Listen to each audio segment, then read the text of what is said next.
একটা ভিডিওর কোয়ালিটি ভালো করার জন্য আমি মনে করি রাতে যখন সবাই ঘুমিয়ে যাবে তখন সাইলেন্ট পরিবেশে ভয়েসটা দিলে সবচাইতে ভালো হয়।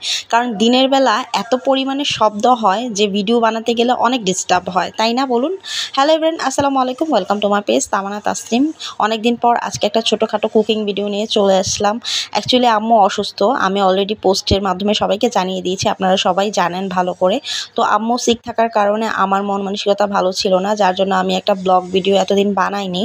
তো ভাবলাম একা বসে থাকলেও মন আরও বেশি খারাপ লাগে, অনলাইনে একটু অ্যাক্টিভ থাকি তাহলে আমার মনটা একটু ভালো হবে, আর আমি চেষ্টা করছি একটু স্বাভাবিক হবার। আর আজকে আম্মুর রিপোর্ট দিবে, তো সবাই দোয়া করবেন আম্মুর টেস্টের রিপোর্টগুলো যেন ভালো আসে। আর আমি যখন এই ভিডিওটা মেক করছিলাম তখন আমি এত বেশি ডিস্টার্ব ফিল করছিলাম, একটু পরপর আমার বেবি এসে কথা বলছিল, একটু পরপর বাহির থেকে শব্দ আসছিল। এই জন্য বললাম যে রাতের ভিডিওগুলো এডিট করে রাখলে সবচাইতে ভালো হয়। বাট অসুস্থতার কারণে, ব্যস্ততার কারণে দেখা যায় অনেক বেশি টায়ার্ড থাকি, এখন আর রাত জাগতে পারি না, এই জন্য রাত্রেও আমি ভিডিও বানাই না। তো ইনশাল্লাহ চেষ্টা করব আবার নিয়মিত হবার, অনলাইনে অ্যাক্টিভ থাকবার, আপনাদের পাশে থাকবার। আপনারাও আমাকে ভুলে যাবেন না, আমার পাশে থাকবেন। তো আজকে আমি এগ ডে সেলিব্রেট করব আপনাদেরকে নিয়ে, কারণ আজকে সারাদিন আমি ডিম খাবো।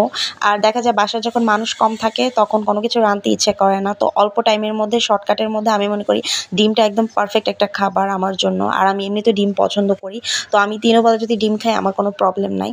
তো ব্রেকফাস্টে আজকে ডিম খেয়েছি, আর এখন লাঞ্চেও আমি ডিমই রান্না করব।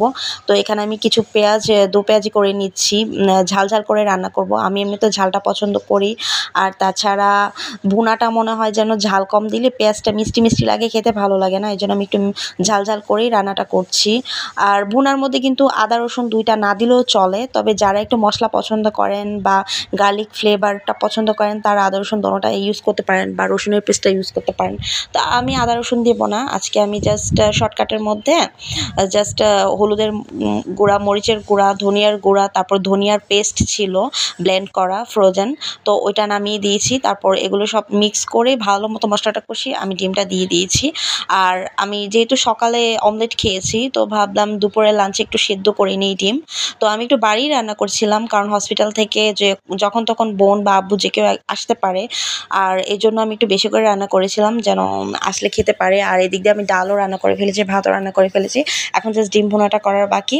আর আগের তরকারি ছিল, ওগুলো গরম করে নিয়েছি। তো কে কোন জায়গা থেকে আমার এই ভিডিওটা দেখছেন অবশ্যই কিন্তু জানাবেন। আর ভিডিওটা দেখলেই হবে না, ভিডিও দেখার সাথে সাথে কিন্তু ভিডিও রিলেটেড একটা সুন্দর গঠনমূলক কমেন্ট করে যেতে হবে। তার পাশাপাশি যদি ভালো লেগে থাকে তাহলে ভিডিওটা শেয়ার করবেন, লাইক করবেন আদার্স ভিডিও দেখার জন্য। আর নতুন নতুন ভিডিও দেখার জন্য অবশ্যই আমার পেজটাকে ফলো দিয়ে পেজের সাথেই থাকবেন। আমি চেষ্টা করবো ইনশাল্লাহ আবার নিয়মিত ব্লগ আপলোড